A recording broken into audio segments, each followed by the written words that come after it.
to the Ramon Foster Show, starring Ramon Foster and Mitch Trubisky in his own way. Brought to you by the Get Go Cafe and Market, where they serve hot, fresh food 24/7. Moan, Mitch Trubisky to Pittsburgh. What do you think?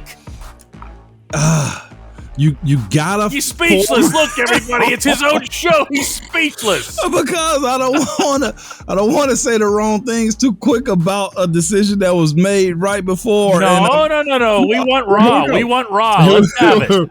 Here we go. Mitch Trubisky, former number 2 overall draft pick. Bears move up to go get him. So, play ball at North Carolina, athletic guy, can spin the ball when necessary, but also went to a franchise, lost his starting job, and could not find his way to being relevant again.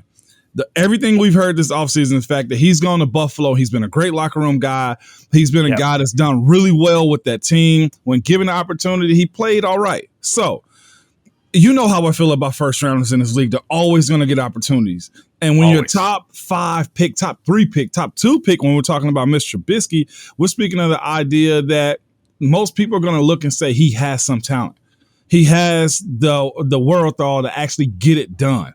And maybe it was a system for him. And truth be told, maybe this is one of Matt Canada's spins to where he's like, well, he's a guy athletic enough, and I know he can move the pocket to where he can be productive in this offense. Again, I've had conversations with guys before where guys have acknowledged my career was ruined by a bad coach. And I'll tell you this too. I've also had conversations with coaches. You know, there's men in this league that said not every coach is a good coach. So again, I don't know if this is a Matt Nagy situation or is this a Mitch Trubisky. I'll say this. Mitch Trubisky has a tall order to fill if he's coming to Pittsburgh and deciding to be the guy to follow up Ben Roethlisberger. On top of that, dealing with the idea that you have a guy, Mason Rudolph, that Kevin Colbert all offseason has said is the guy. So is this a competition or is this Mitch Trubisky's job to lose?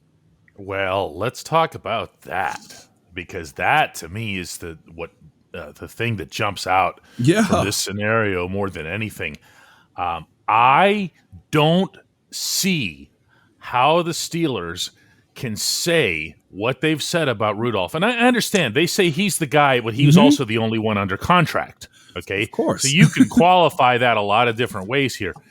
But you also can go back to Mike Tomlin's end of season press conference when he identified both Mason Rudolph and Dwayne Haskins as not yet having established themselves, this is his term, as everyday guys. Mm-hmm. So that was Tomlin leaving the door open to the Steelers going out and getting somebody.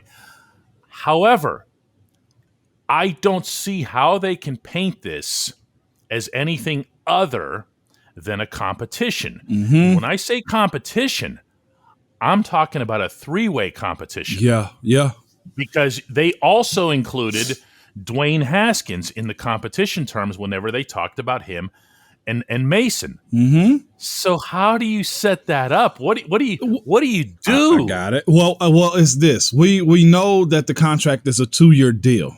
You know how I always view deals. They're 2 year, basically 2 years to spread the money out and figure out what they're going to do after year 1. You mean Trubisky's, yes. Trubisky's. It's a 2-year deal. So after year 1, we'll see what happens. If you do well into year 1, then maybe that's when the real extension comes. But you also got to look at the financial commitment. What have we been hearing about Mitchell Trubisky? He's going to demand about $10 million plus a year.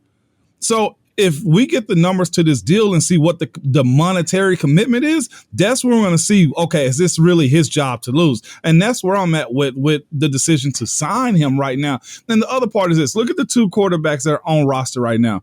Mason Rudolph and you got Dwayne Haskins. Dwayne Haskins can run, but I don't think he's a runner. I look at those 3 and I say, Mitch Trubisky is more of the athletic quarterback. I think we are in an era, and I've said this too because I believe Mason could do some things. But I'm saying Mitch Trubisky is more athletic than Mason Rudolph. And I'm saying if I'm picking between the two, Dwayne Haskins and Mitch Trubisky, I've seen Mitch Trubisky do more athletic things outside the pocket. If Matt Canada and his offense are going to be successful, I think he's relying on a quarterback that he didn't have on roster that can do the things that he wanted them to do. And that's run the ball outside of the pocket, DK. Like, that's where I'm at with this offense now. It's moving the pocket, giving guys in space, and having an extra weapon when it comes down to having a valid offense. It's one thing to have 5 wide receivers on the field, but it's another thing to have a 6th one. And the 6th person, I mean, is the quarterback. So would you have trusted Mason Rudolph to run down the field? Run down the field? Make a play, design runs. Run out of the pocket to the right, yes. So that's the only thing that I mean, honestly, Moan, you know what's funny? I used to joke about this during this past season here, but Ben, as immobile as he'd become, Ben, when he would roll out to the right, batted 1,000. You said that. I used to laugh about this. You know, you and I talked about it. It was like whenever Matt Canada would have that option to move Ben to the right. Now, you can't do that every play with him, obviously. No. It would be once a game, but it worked every single time. I think Mason can go ahead. No, with both of these situations, Canada, I know a lot of people are looking at Canada like, you better do something. And the other part of it is, if you're going to get Mitch, you better do something. You want to talk about pressure right now. It is sky high with those two guys, with Matt Canada and with Mitch Trubisky. I'm saying this right now. Mitch Trubisky is coming in to be the starter. No other way around it when you make a move like this. This is early signing period also, DK. This isn't Thursday or next week when the money's gone. He's getting money up front right now. And an opportunity from what we've heard to be a second wash of a starter in this league now. That's what this move is to me. I love Mason, and this has happened to a lot of people. Me, where they've signed guys in front of you, and you're like, well, I guess I got to go take another MFer out. Like, and unless Mason has that mindset, he's going to be backup paid quarterback. Oh, boy. It does come down to the money every single Let's time. be real. It does. It Follow. Just does. DK and listeners, he's on the first wave of free agent signings. That means a lot. I hadn't looked at it that way. Yeah. You know what I'm saying? They wanted him, and they wanted him bad, and they made sure, even on top of everything else, because the other aspect to the reports was that this had all come down to Steelers versus Giants. The Giants, of course, also needing a quarterback. And the fact that this gets out there, and you immediately are even getting confirmation from South Water Street that it's accurate. They've agreed to terms. Yeah. But I'm saying, even for the Steelers themselves to say, yes, it's accurate.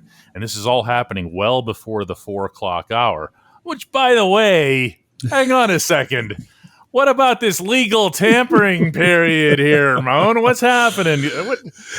You'd think that they're doing some other kind of tampering. If you ain't cheating, you ain't trying.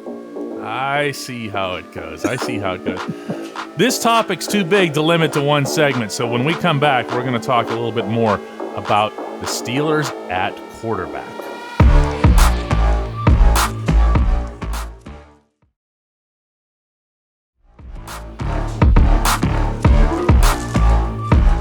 Welcome back to the Ramon Foster Show, and it's big enough news today that we're going to spend a second segment on this and just talk about Mitch Trubisky's trajectory in Chicago. My first thought, Moan, you mentioned, the Matt Nagy effect and so forth.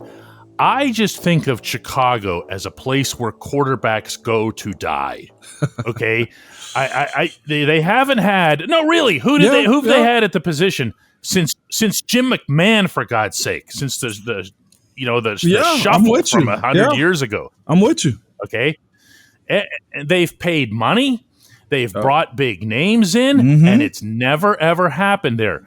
So I look at Trubisky's stats here, and I see he had a 29-21 record there over 4 years. He had a Pro Bowl year, in which he went 11-3, 64% completion rate. Really, what kind of quarterback is he, or was he, before he went and spent a year in Buffalo behind Josh Allen? I think reputation had preceded him at that point, to where the crowd and the noises were so loud that he was what everybody said he was. Now, again, we saw Nagy get fired. We saw Justin Fields go through a transition of being frustrated also. We saw Nagy also not being able to make decisions on whether to put Justin Fields in the game too. And clearly, they didn't know what they were going to do when it came down to drafting Justin Fields too. So with all that being said, I think you kind of point the fingers a little bit towards him and say, well, maybe he played a little bit of a part in it also. And I'm not trying to make it, throw roses on top of poop here. What I'm just trying to say is this: he's going to be given an opportunity. Pittsburgh is in a position where they're in bed with him. We are all in bed with Mitch Trubisky. It's one of those wait and see type of moments. And again, the worst part of all of this is whoever is going to be the starting quarterback is the guy behind Ben Roethlisberger. So when it comes down to saying, what do we expect? I think nobody really knew what to expect when it came down to Ben either. So it's wait and see, really. But I saw this for sure. I saw a guy in Ryan Tannehill kind of get a second career simply because he was under, Gase, and he finds a new coordinator in Arthur Smith, and he turns into a Pro Bowl guy. Huge difference. Big difference. Yeah, but again, and Tannehill's strengths were all accentuated in Nashville. All of them. Yeah, and that's what you're hoping is going to come from this Mitch Trubisky signing in Pittsburgh. Again, a lot of people are going to question, can Matt Canada actually be a Arthur Smith type of guy to formulate a plan to put this offense in the best position possible to be successful if it's Mitch Trubisky or whoever else is behind them, Mason or Dwayne Haskins. That's the biggest issue I think most of us are falling on, because we've seen subpar quarterbacks do well, but it's because they were surrounded. And I'll say this, that defense has to be good this year. Special teams has to be good this year. And Mitch Trubisky's got to play within the confines of what the offense allows him to do. And it's got to be highlighted again by a guy, Matt Canada. Well, you're laying this all on Canada. I am, man. And you keep bringing him up. Can I tell you why? Because a lot of time players get trashed because of they're put in bad situations. Why would you draft me to a team where it's not my fit? Why would you also put me in a position to make a play when there's other options? That to me, I think is it's a hard disadvantage for players. And when players say that, it's like players are making excuses. And I'm not making an excuse for Mitch Trubisky or Mason or even Ben for that matter. When people say Ben didn't look like himself either, you got to be as a coach smarter sometimes than what you're provided, meaning the players. And that's where I'm at with Mitch. I'm not making an excuse for him, but what I'm saying is you're in bed with him. Somehow, Matt Canada, they listen to you also to say, look, do you want him? And you say, yeah, I can work with him. If that wasn't the case, then maybe it should be a Matt Canada situation.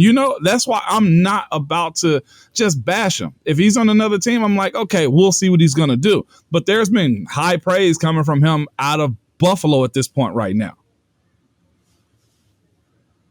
Yeah, man, what a scene, huh? But yeah, they have to make an institutional decision, and they have to have that institutional decision match principally their coordinator, but also Mike Sullivan, the quarterback's coach, also obviously Mike Tomlin, the head coach, and everybody. And then from there, Moan, it all swings to them. Much more so than it does the player. Mm-hmm. It's incredible. It's incredible. I just got to say one thing here. I'm not ruling Mason Rudolph out. Me either. I want to be the only one. No, I'm not the only one. No, I'm not ruling him out either, because it's got to be a competition. And again, we'll see what the terms of the contract is, and that'll tell us a lot, regardless if we're not ruling Mason out or not. When we come back, it's time for our Hey Mon segment.